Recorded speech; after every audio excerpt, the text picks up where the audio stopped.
Okay, good. There's no background music. All right. You need the number again? Nope, I got it written down. Let's make sure that it tells you. Oh, fuck. I hope that's right. Oof. Alright, here's hoping I didn't fuck that up.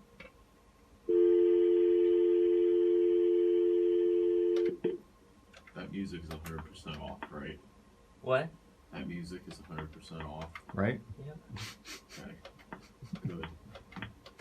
Let's do that again with the big guest, yeah? Yeah, let's not do that again. I mean, you know. We could have done that with the dude from Orlando. That would have been fine. We spice it up, man. We like to keep it interesting.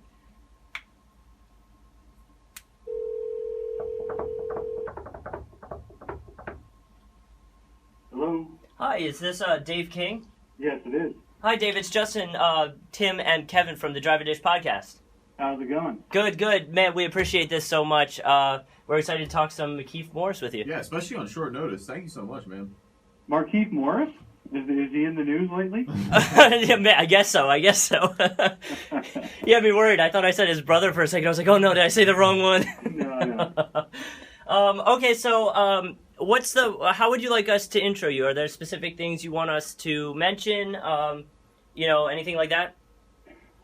Just the website Bright Side of the Sun, that it's with SB Nation, and just Okay. that I am the editor and I'm a credentialed writer for him. So All right, managing. I actually go to all the games and stuff. So you don't have to mention all that. You can just say it's just my site. I've got all that stuff on there. No, we want to make you sound as fancy as humanly possible, Dave.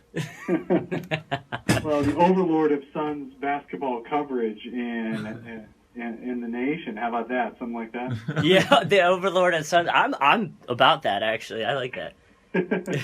That's what we should name our podcast. The King. The Overlord podcast for the NBA. or What something are we, like Emperor Palpatine? that. Yeah. All right, so I guess, are you guys ready to do this? Do you want to take the... Yeah, here. Is this you got it rolling? Yeah. Okay. All right, I'll start recording now, and we'll go from there. All right. All right, go ahead. Yeah, I heard you on Sirius this morning, and I thought we'd really love to have him on today. I got to get a link to that. I don't even know how I sounded. Oh, I mean, I don't know if they replay anything or if it's all live. I just listen to the app on my phone. You can get it. I interned there. We used to cut that. We just have to shoot them an email, pretty much. Yeah, I've asked them to give me interviews of other things that they've done, and usually, though, they preface it with, don't share this with anybody, but you can listen to it and transcribe from it. Yeah. Save it for the real. Yep. All right, you guys All ready? right, are we ready? Yep. All right. 3, 2, 1. So joining us on the line now, we have a special guest. We want to introduce him and thank him for coming on. This is Dave King. He's at Dave King NBA on Twitter. He is the managing editor of the BrightSideOfTheSun.com. That's affiliated with SB Nation, as he so describes it in his Twitter blog, the biggest and baddest Phoenix Suns NBA blog in the internets. He's also a credentialed Suns writer. And Dave, just thank you for coming on. We appreciate you. Oh, thanks for having me, guys. Anytime. So, Dave, you are a hot commodity right now, I assume, with all that is going on in August in the NBA. It's all centered around the Suns, and you must be exhausted. Yeah, I sure wish that was the case. It is September in the NBA, so nothing's hot right now. It's 15. Well, yeah, exactly. How is the temperature in Phoenix right now?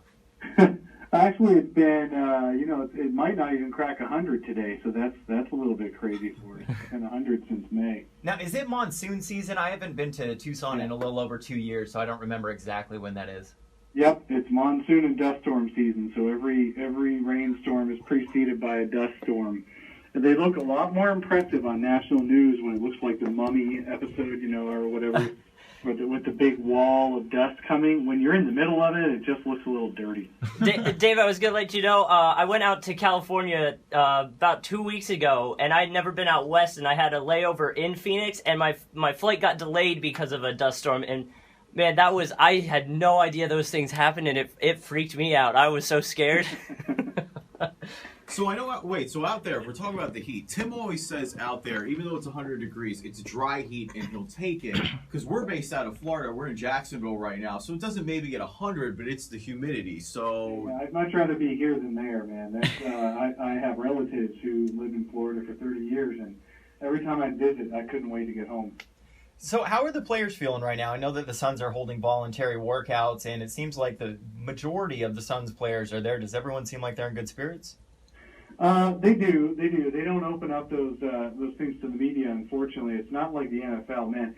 You wonder why the NFL is so popular. Well, it's because they make everything available to the public. The Cardinals just had open practices every practice of their training camp. Any fans that wanted to could come and watch.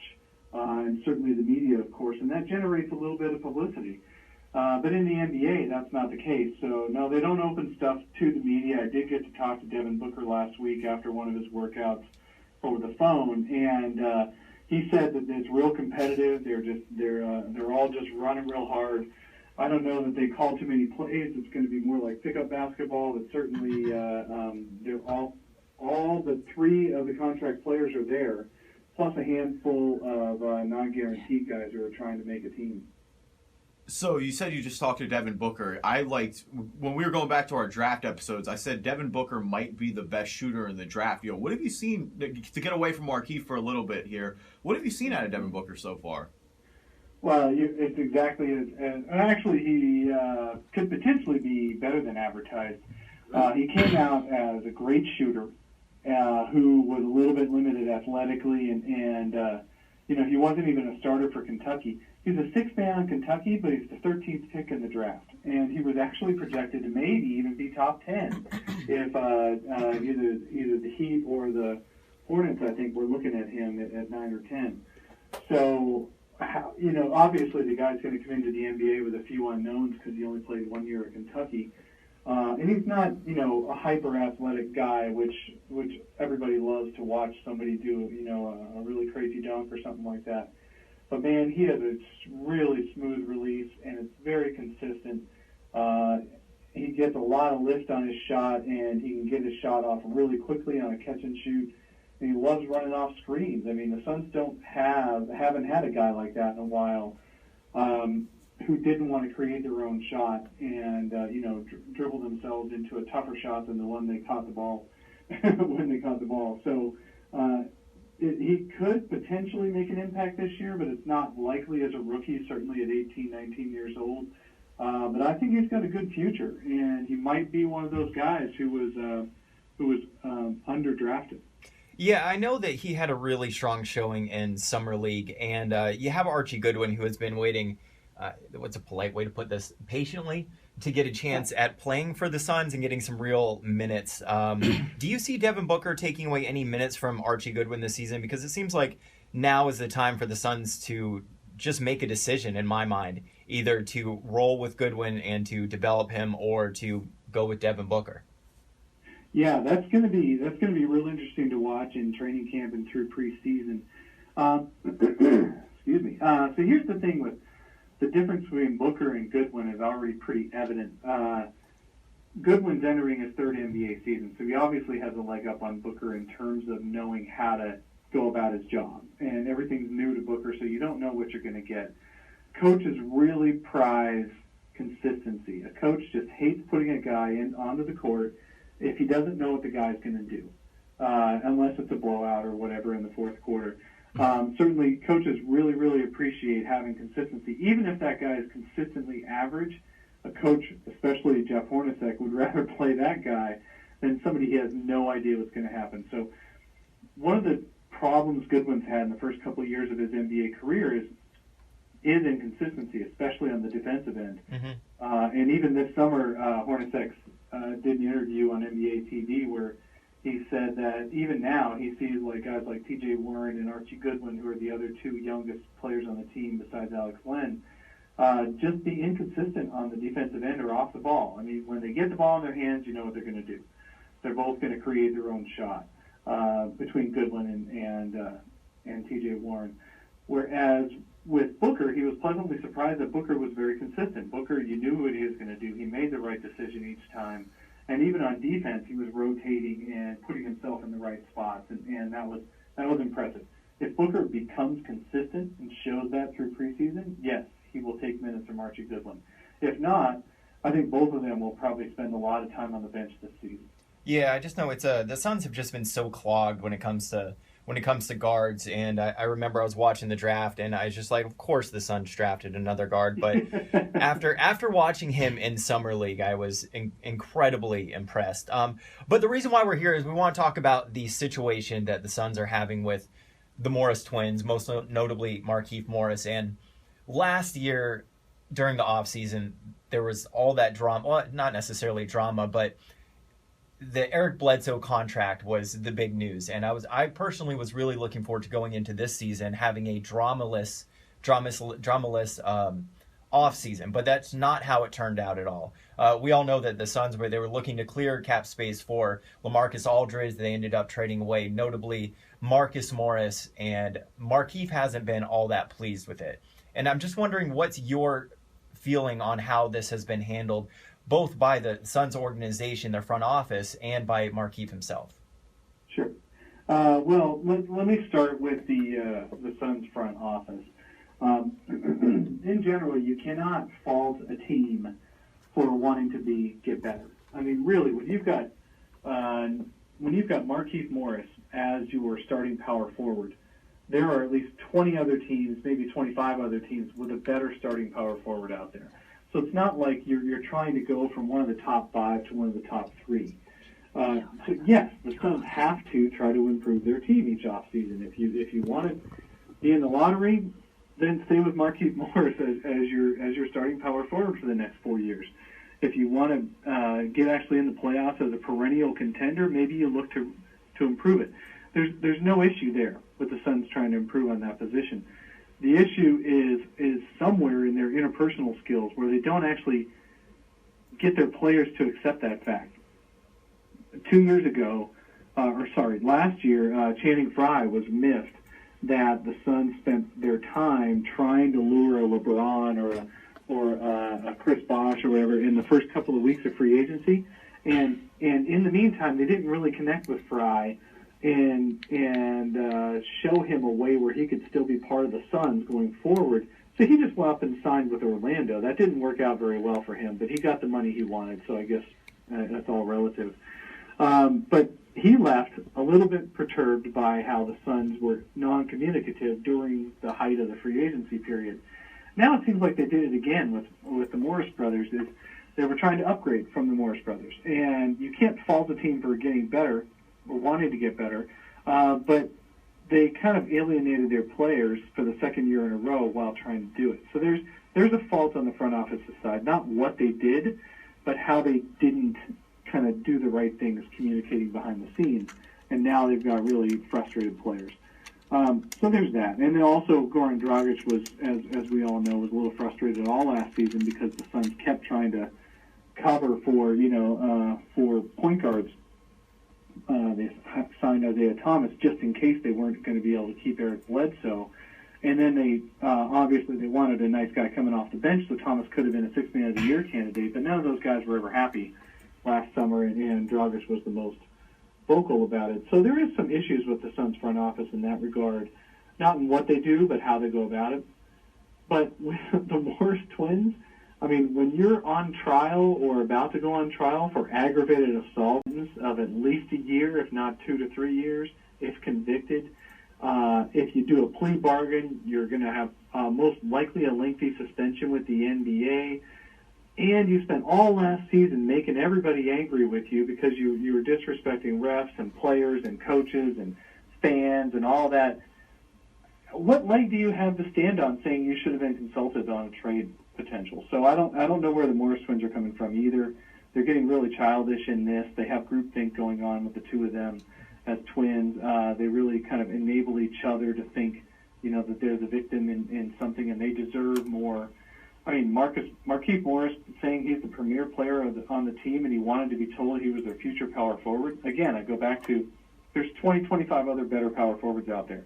You don't call that guy your future at the power forward position if you don't have to. Well, so I guess you were talking about how the Suns kind of have had this problem where they're kind of upsetting some players, and I wanted to focus on that for a second. And before we get more into Markieff Morris, do you see any like little rumblings of this maybe happening after this Morris thing is figured out? Is there other players that are maybe not happy and vocalizing their unhappiness to the team and doing it in a better way than obviously Markieff is doing it right now, that maybe they can try to fix it before it gets too bad? Well, I do think that they've set the stage now, the Suns have, where the rest of the guys on the team know where they stand. I mean, there's always a potential that Tyson Chandler has a great year, plays 27, 30 minutes a game, starts talking about how he wants to play for another 4 or 5, 10 years, whatever. You know how players do that when they feel invincible. Then Alex Len, who is entering his 3rd year, and by the end of this season will be looking for a contract extension, might want to know what his role is going forward. So there's always that kind of potential. But you know what? The personalities on the guys that are remaining on the team are not those kind of guys that are going to go to the press and try to negotiate in the press. So I think the Suns have made some strides this summer in bringing in a little bit more veteran influences for the positions they wanted to replace in the summer. So I don't think this is going to happen once we get past the Morris twins, but I also didn't think the Morris twins a year ago. I didn't think the Morris twins were going to be the biggest problem. No, this has been handled from the Morris twins, in my opinion, is incredibly unprofessional. And I'm just kind of shocked that it's okay to want a trade demand, but it seems like your agent should be the one handling this. And, you know, I'm a bit torn as to what to do, because in my mind, Markieff Morris's trade value has just been demolished. And Mirza Teletovic and John Lure, they just aren't starting power forwards. And so the Suns they're in a really crappy situation right now, because you have to get some sort of value back. They need a power forward, but nobody wants somebody who has a pending felony assault charges and is publicly demanding a trade this way. And what should the Suns do, in your opinion, right now? Should they cut bait with Morris completely so he doesn't infect the locker room? Should they force him to play a couple months to bring his trade value up? Like, what is this? Like, is this relationship repairable? And if it's not, what do they do? Yeah, that's a really good question. I think what they do is they trade him. So if you're the Suns front office, you've got to think about your future. If you don't have a trade value for Markieff Morris, is there a way to acquire a power forward who could fill? I mean, the Suns are on the fence right now. They don't have to be a playoff team, but you did sign Tyson Chandler to a 4-year contract, so you're kind of setting yourselves up to be at least fighting for the playoffs for the next 4 years. And that just shows the Suns' commitment. The last 2 summers they've been trying to sign big-name free agents to big contracts. They're not wanting to be in the lottery anymore. So you've got that pressure, but you also have the pressure of you don't want Markieff Morris to hold you hostage. So really what the Suns front office ought to be trying to do is trying to acquire quietly, or just, right now, another power forward option that could step in case something goes down with Markieff Morris that does not involve acquiring back a starting caliber power forward. Now, right now, like you said, Teletovic and Lure are not starting caliber power forwards, and you're certainly not going to slide like an Alex Len into a 4-man position. It's just not going to happen. So really, you need to acquire somebody else just in case Markieff Morris is even suspended. I mean, what if the trial goes through, he doesn't get traded, and he's suspended for 20 games because of a plea bargain that he's got? Or if he's convicted, then, he's in jail. So you've got to have some kind of backup option. And it won't be as good as Markieff Morris if you're going to acquire it on the cheap, but it'll certainly be someone you can play. And then, of course, the ideal situation is you just trade Markieff Morris for some other team's starting caliber power forwards, like a Terrence Jones in Houston, like a Patrick Patterson in Toronto. Morris would be an upgrade from either one of those, but also starting possible for the Suns for this bridge year. So I don't know. I mean, the Suns are not in a good spot, and I'd be really surprised if they come out of this smelling like a rose. And what do you can you tell me a little bit about Jeff Hornacek? How he's approaching all of this, his mindset on it. Is he high on the Twins, obviously, last year everyone saw when Marcus told Jeff Hornacek off on national TV during a game. What are his thoughts on all of this? Jeff Hornacek has always been, he's actually really, really easy to talk to. He's pretty communicative about what his expectations are of the team. He has always liked the Morris Twins for what they bring, and he's always wished they would just play a little bit tougher. He's mentioned several times he wishes they would get in there and scrap the rebounds. The Suns have been one of the worst rebounding teams in the league for years, and the Morris Twins don't help that, even though they're 6'9", 240 each. He's never been like, these are the greatest things since sliced bread on the team. However, he's never disliked them either. And I think they all do get along. I think the Morris Twins do like Hornacek, and I think Hornacek likes them. However, I'm not sure they each have a ton of respect for each other. Hornacek doesn't like it when guys complain about getting fouled on the court when the ref doesn't call it. He just wants them to play through it. Hornacek was from a much tougher era of the NBA where everybody bumped everybody all game long. And it's not a big deal. You just play through it. And Hornacek was a 6'3" shooting guard in an era of 6'6", 6'8" stars at the shooting guard position. Remember, the 90s were the golden age of NBA shooting guards. Now, it's in the 2010s, it's the point guards of the golden age. So Hornacek, doesn't really want to listen to players complaining about getting fouled, especially when they're twice as big as he is. And the Morris Twins like Hornacek, but I'm not sure they like being told anything other than something positive.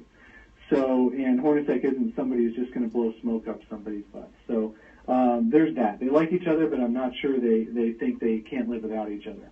Well, that's what I was going to ask you. Is what's so special about the Morris Twins having to play together? Like, why do they want? Like, I get it that they're brothers, but why are they so set on playing with each other in their NBA careers? Like, is there an underlying reason? Like, do they actually play better together, or are they worse when each other are not on the same team or not on the court together? Well, that's a real tough thing to quantify. For one thing, that does show in my mind, their immaturity. They've always been together their entire lives. They went to Kansas together. They only went to actually back then Marcus was much more highly recruited than Markieff, and Marcus wouldn't go to a school that Markieff wasn't also given a full scholarship to. So they both went to Kansas, and then they both came out one pick apart, and then they really wanted to play together in the NBA, and Markieff was actually really depressed and grumpy his first year and a half until Marcus came around. But then at that time, they were only 21, 22, and had never been apart. So you would think at some point they'd be okay with playing apart from each other. But, man, how angry they got this summer about being separated by a simple NBA transaction shows that they're absolutely not ready to be apart from each other for any period of their lives, and they just don't like it. And now they're blaming the Suns as if the Suns have ruined their lives. That's how they're treating the team. So I don't quite get it. I don't know why. Certainly they do play pretty well together, but you know what? This is all relative. They're average NBA players. Right. Well, then, so I know you're talking about Markieff probably having to be traded and the Suns trying to get, at least something for him. Looking at it on the other way, if they decide to keep him, is what they've done this summer and how angry Morris is at the Suns at the moment, is that repairable? Like, can they fix it? Is there any way, or is there something they can do to fix his anger other than obviously getting his brother back? Anything's repairable. Markieff, but it would require Markieff to show some maturity and professionalism, which he very well could do. I mean, he's a smart guy, and he knows how to play the game of basketball, and he knows that if he just stays quiet, he can get by. So I think if he decides he's going to show up and play, everything will be pretty well fine. I just think that even being quiet, he has a likelihood of dividing the locker room in that he's still not going to be happy with the Suns, period. He's just not, unless he has some kind of epiphany. He's just not going to be happy. And so even if he stays quiet, half the locker room will be in his corner, kind of, which means, by definition, they're kind of against the Suns and maybe the coaching staff. And the other half will just be aloof and just say, this isn't my problem, which by definition puts them on the other side of the coin. So I don't know. I don't know that everything's going to be perfect unless Markieff Morris just suddenly changes his personality and decides that, you know what, I've got a pretty good deal playing next to Tyson Chandler here. Maybe I should take advantage of that because he does everything that I don't do. So maybe I'm in a pretty good spot here with Phoenix. But it appears Markieff has no interest in doing that. Well, Dave, we really appreciate you coming on the show, especially last minute. We know that you're a hot commodity right now, given everything that's going on. Can you tell me a little bit about Bright Side of the Sun, why people should go see it? What's your favorite part of the website? Well, we have a lot of diversity on here. Well, first of all, we're dedicated Suns blog, so everything we talk about is going to be about the Suns. You don't have to worry about any other teams out there. And we do post we find a way to post 2 or 3 things a day that are interesting. Either they're, Throwback Thursdays, or they're new news items, or their analysis of the team, or they're just an open discussion topic. It's really a great place to go on a daily basis to find out the latest news on the Suns. So if you're looking for, if you're one of those guys or gals who sits around and wonders what's going on, I wish there was something new today for me to read about my favorite team, we're the place to go. Well, thank you again, Dave. We appreciate you joining the Driving Dish NBA podcast. Again, listeners, this has been David King, the managing editor of BrightsideOfTheSun.com. Follow him on Twitter at Dave. Excuse me. Sorry, Dave, we're going to edit that out. Don't worry. We aren't live radio. It's at Dave King NBA, correct? Yeah. Yes. Sorry about that. I was looking at Steve Nash thing. On Twitter at Dave King NBA. Dave, again, we want to thank you so much for joining us on the podcast here. All right. Thanks for having me. Anytime, guys. So, Dave, I'm going to go ahead and when we throw this up, I'm not sure. It might be Monday, it might be Tuesday, it might be Wednesday. I'm not certain yet. But I'll throw you out a link. And again, thank you so much for coming on. And I'll be out there in November to see Kobe Bryant probably for the last time. So, if you're around, I'll buy you a beer. Yeah, definitely. Let's get together. Thanks for having me on. All right, thanks so much, man. Appreciate you. Okay, bye. Want me to turn this off so you can say